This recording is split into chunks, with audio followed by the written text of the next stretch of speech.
অভিনব কায়দায় পাচারকালে বিক্রয় নিষিদ্ধ গাছসহ আটক এক।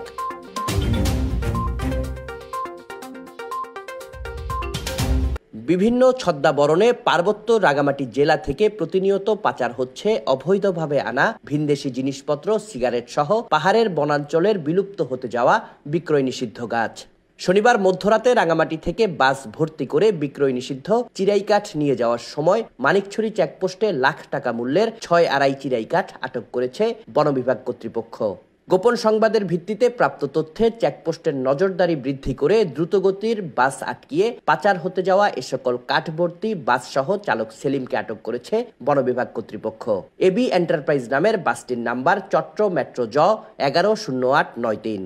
ঘটনার সত্যতা নিশ্চিত করে রাঙ্গামাটি সদর রেঞ্জের রেঞ্জ কর্মকর্তা আব্দুল হামিদ জানান, মধ্যরাতে বাসটি কোনো যাত্রী ছাড়াই দরজা জানালা বন্ধ করে রাঙ্গামাটি থেকে চট্টগ্রাম অভিমুখে যাওয়ার সময় মানিকছড়ি চেকপোস্টে আমরা গাড়িটিকে থামাই। পরবর্তীতে গাড়ির ভেতরে বিশেষভাবে 6 সাইজের গুটগুটিয়া কনক গাছের চিরাইকৃত 7 ফুট লম্বা 55টি কাঠ পাওয়া যায়।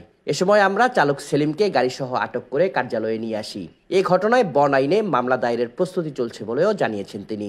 এদিকে আটককৃত চালক সেলিম জানায়, গাড়িটির মালিক রাউজানের মানিক কোম্পানি। রাঙ্গামাটি শহরের রিজার্ভ বাজারের বাস স্টেশন সংলগ্ন নিচের রাস্তার জনৈক হাসান এই কাঠগুলো বৈধ কাগজ আছে জানিয়ে গাড়িতে কাঠগুলো চট্টগ্রামের উদ্দেশ্যে নিয়ে যাওয়ার সময় ভাড়া করে তিনি নিজেও গাড়িতেই ছিল।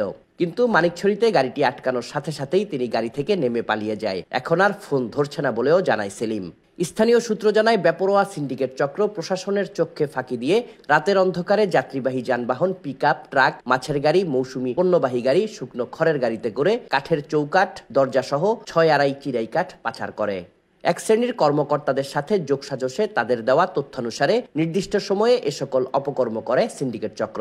তবে সাম্প্রতিক সময়ে রাঙ্গামাটি জেলা পুলিশের গোয়েন্দা শাখা, সেনাবাহিনী, বিজিবি ও বন বিভাগ তাদের নজরদারি বৃদ্ধি করায় সিগারেট, রসুন, কাঠ সহ বিভিন্ন জিনিসপত্র আটক হচ্ছে। এদের বিরুদ্ধে বিশেষ ক্ষমতা আইনে মামলাও দায়ের করা হচ্ছে বলে জানিয়েছে সংশ্লিষ্টরা। Desk report, CST TV।